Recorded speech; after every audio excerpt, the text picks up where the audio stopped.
treasurer of IAFF, the head of the firefighters, a very good friend of mine, and that's Frank Lima.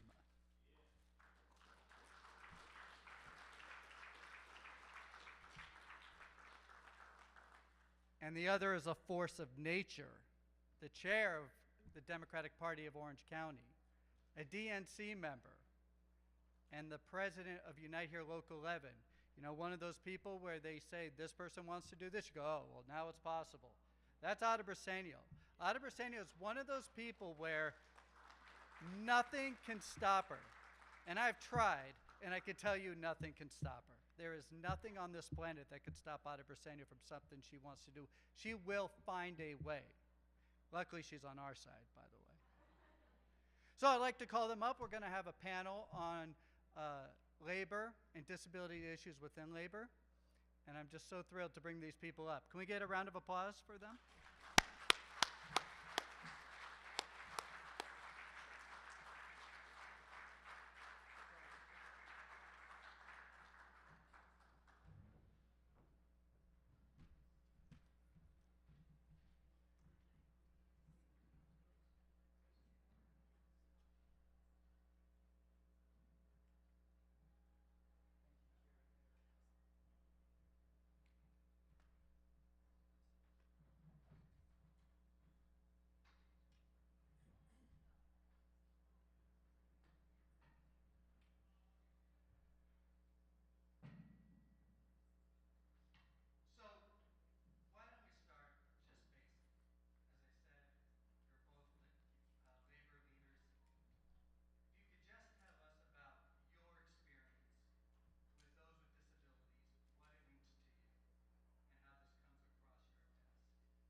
people, workers, and as you know, I'm a disability advocate in my profession. I've seen it many, many times. When workers, due to the work or even otherwise, something unfortunate happens, begin to suffer the effects of a disability, often management will try to find ways to reduce the accommodations, to get rid of them. And the people that step in are labor. And we have two giants of labor who I know, and I can't tell the stories that I know that they've done, and I'm sure they won't either. But they're true advocates for those with disabilities. And because of that, the caucus is going to present them an award. So we have this award for Ada Bersenio, the DNC Disability Caucus Advocacy Award, presented to Ada Bersenio of Unite Here Local 11. And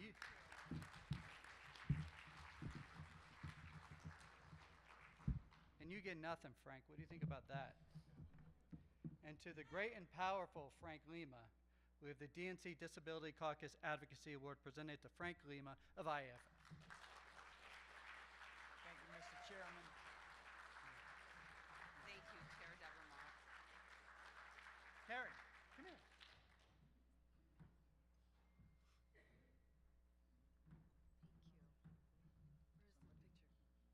Over there. That's okay. All right. Thanks, everyone. I'll see you two at the bar later. Thank you, Derek. All right, buddy. Come here.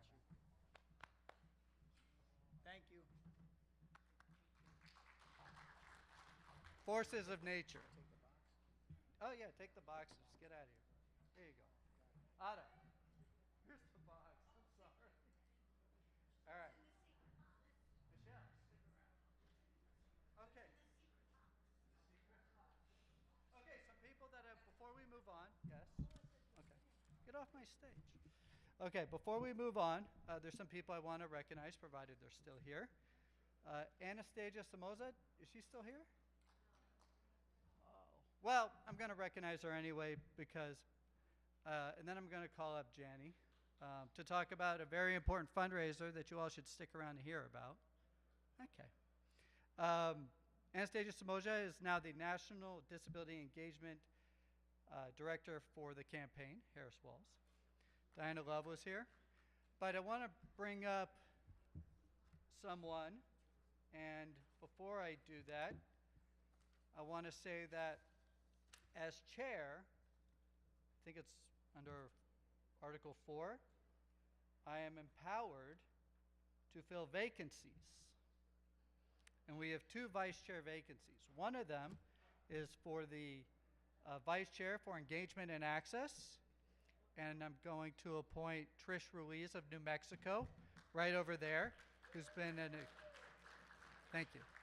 Trish Ruiz of New Mexico has been an endless advocate for those with disabilities, somebody I admire, who's been working hard in the caucus. If you ever go to our committee meetings, if you ever go to the full caucus meetings, she's always there, and she is now the vice chair for engagement and access. And the other has basically been doing the job anyway, and that is the vice chair of fundraising.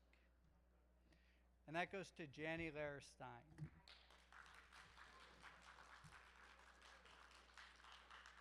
And just so you know, once again, forces of nature, people who, when you talk about them, just know they're going to get it done. Janny has raised almost $1 million from our community for the presidential campaign.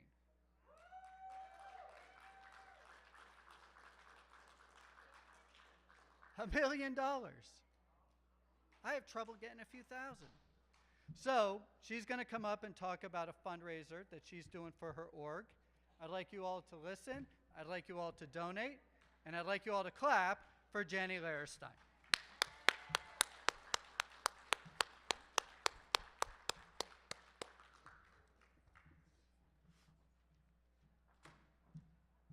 The microphone's right here, Madam Vice Chair. Madam Vice Chair Stein. Oh my goodness. Well, hello everybody. So I never in a million years thought I would start a finance report with these words. But I am so excited to be here, aren't you? Isn't it amazing? Here we are on the brink of what really feels like a huge positive change for our future, for both the disability community and for every America. It is such a pleasure to be working this with you. And just to make things perfectly clear, I'm a blind woman. I'm in my late 60s. I'm wearing a white jacket over a dress, and I am with my adorable and highly professional guide dog, Shiloh, and was escorted up here by my equally adorable but slightly less fuzzy husband, Lenny Stein.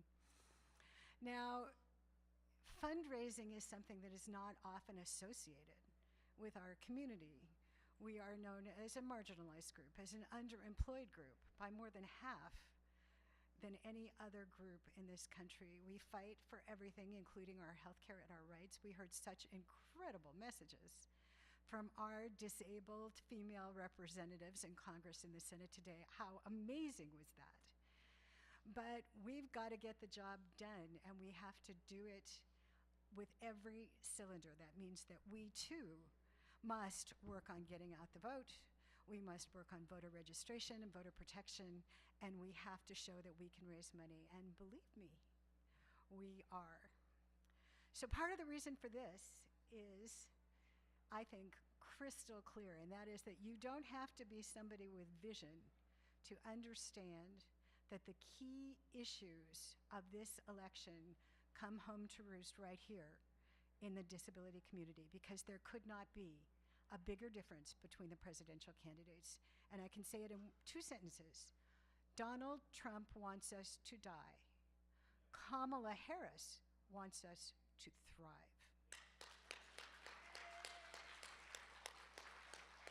We're going to talk a lot about that on Thursday in a panel discussion, but right now it is my great pleasure to acknowledge an incredible group of volunteer stakeholders, experts, film and music producers who have come together and worked since last December in order to show that people with disabilities can raise significant sums of money to take the people who will protect, defend, and support us to the White House.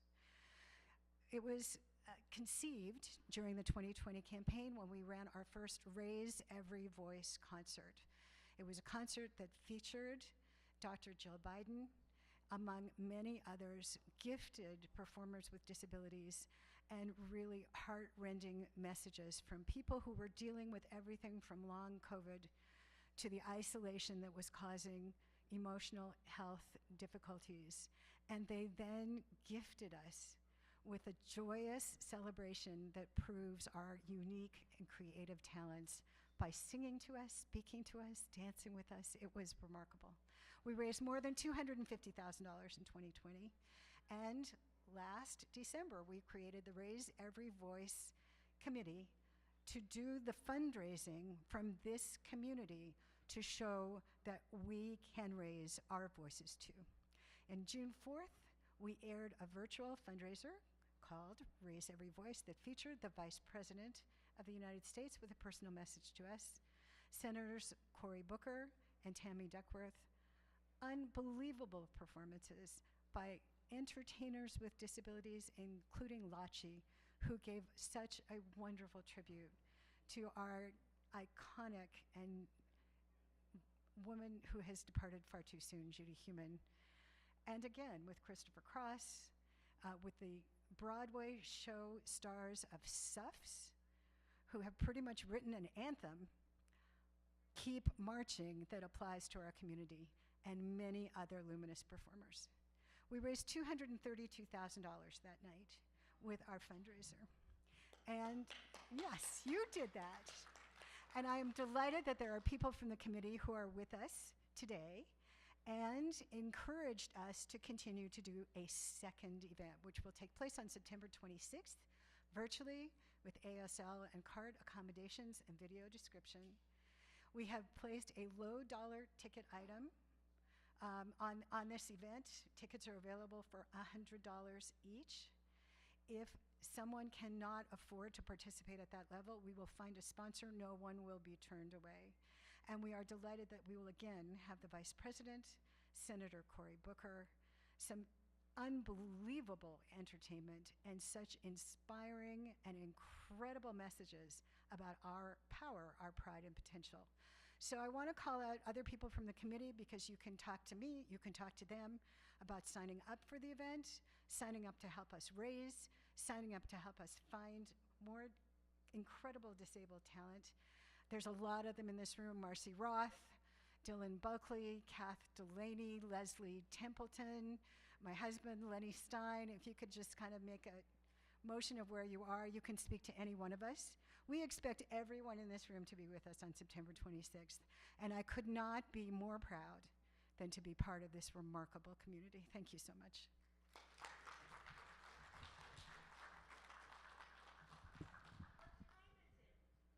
It's almost time to go. Thank you, Vice Chair of Financing. What? Oh, what time is the fundraiser, Janie? Oh. I'm sorry, it's 8 p.m. Eastern. Good call, man.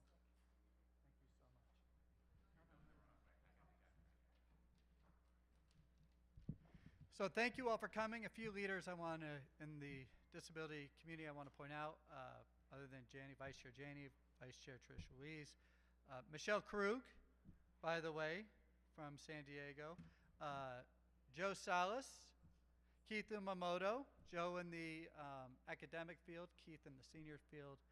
I want to make sure I'm not missing anyone. Diana Love is not here. Okay. Oh, wait.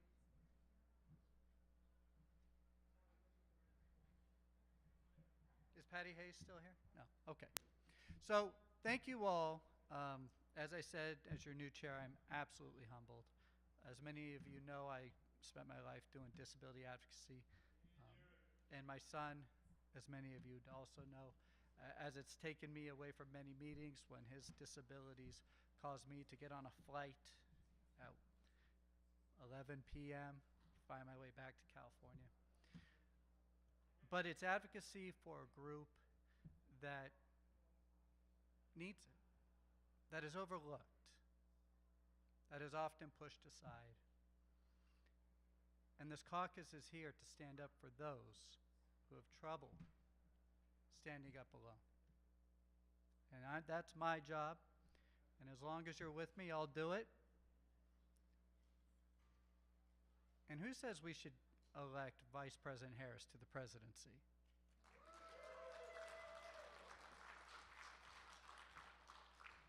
Yeah, me too. Meeting adjourned. Thank you all.